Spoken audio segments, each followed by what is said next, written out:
Tu veux trouver ta voie professionnelle, mais tu ne sais pas par où commencer.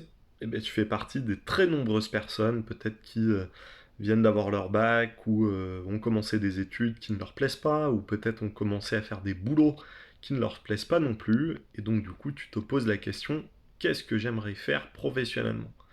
Et surtout, par où commencer? Parce que, en fait, j'ai l'habitude d'avoir ce type de questions chez mes clients. Et donc, souvent, je réponds la même chose. Déjà, qu'est-ce que tu aimes faire?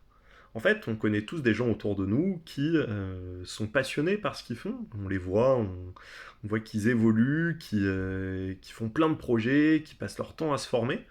Et en fait, ils passent leur temps à se former, mais comme ça, parce que ça leur fait plaisir. Ils sont motivés par ce qu'ils ont envie de faire. Et tout simplement parce qu'en fait, ils ont trouvé ce qu'ils aiment faire, donc ils sont passionnés et ils en deviennent passionnants, comme on dit. Et donc, comment trouver un petit peu ce qu'on aime faire? Moi, souvent, je propose ces trois pistes de réflexion. La première piste de réflexion, c'est de faire comme un retour sur toutes ces expériences professionnelles, scolaires, voire sportives, en se disant qu'est-ce que j'ai aimé faire. Peut-être que j'ai aimé une matière en particulier à l'école, peut-être que c'était les maths, parce que dans les maths, on résout des problèmes. Peut-être que c'est l'histoire, parce qu'en fait, l'histoire, ça nous permet de comprendre le monde actuel. Peut-être que j'adore le foot, ou j'ai adoré faire de la compétition quand j'étais en foot, parce qu'il y avait vraiment un challenge. Ça m'a toujours plu. Peut-être que j'ai adoré passer du temps à faire des jeux vidéo, parce que dans les jeux vidéo, il y a vraiment le côté peut-être découverte d'un nouveau monde, imagination. Donc voilà, ça c'est vraiment la première question. Et une fois que vous y verrez un petit peu plus clair sur ce que vous avez aimé précédemment, essayez de trouver les points communs dans toutes les expériences que vous avez aimées. Peut-être que le point commun dans tout ça, c'était le fait qu'on découvre plein de choses. Peut-être qu'il y avait de la compétition ou du challenge. Donc ça, c'est quelque chose, un premier point qui est vraiment primordial.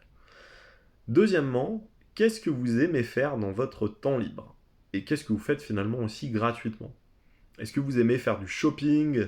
Et pourquoi est-ce que vous aimez faire du shopping? Peut-être que vous recherchez des choses qui sont belles, peut-être que vous aimez passer du temps avec vos amis, peut-être que vous aimez comprendre ce qu'ils aiment comme type de fringues, peut-être que vous aimez vous renseigner aussi sur les nouvelles tendances, ou peut-être simplement que dans votre temps libre, ce que vous adorez faire, ben voilà, c'est du foot, parce qu'en fait dans le foot on se dépense, moi j'ai besoin de me dépenser, j'ai besoin de bouger, d'aller rencontrer différentes équipes, donc je rencontre des gens. Donc voilà, en fait on a chacun des motivations différentes, et donc c'est important de se poser la question dans votre temps libre, ou même dans vos discussions avec vos amis, qu'est-ce que vous faites gratuitement et juste pour votre plaisir.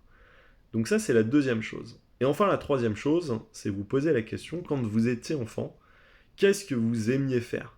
En fait, quand on est enfant, on n'a pas toute cette pression sociale de se dire bon ben voilà, faut que je trouve un boulot, faut que je sois payé, faut que je sois un adulte. Non, non, en fait, on se pose pas ces questions parce qu'on est vraiment au contact avec soit ses émotions et ses désirs profonds.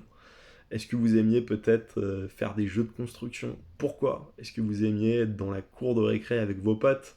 Qu'est-ce que vous aimiez faire? Est-ce que ce que vous aimiez le plus, au contraire, ben, c'était simplement bouquiner dans votre chambre?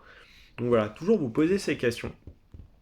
Pourquoi, comme les enfants, pour commencer à y voir un peu plus clair. Vous pouvez noter tout ça d'ailleurs sur un petit carnet, parce qu'on a souvent des idées qui viennent, et ça vous permettra de comprendre un petit peu plus ce que vous aimez faire. Et une fois que vous en saurez un petit peu plus sur ce que vous aimez faire, eh bien vous pourrez savoir un petit peu mieux où vous souhaitez aller. Voilà, donc n'hésitez pas à vous abonner si vous voulez voir d'autres vidéos de ce type. À bientôt!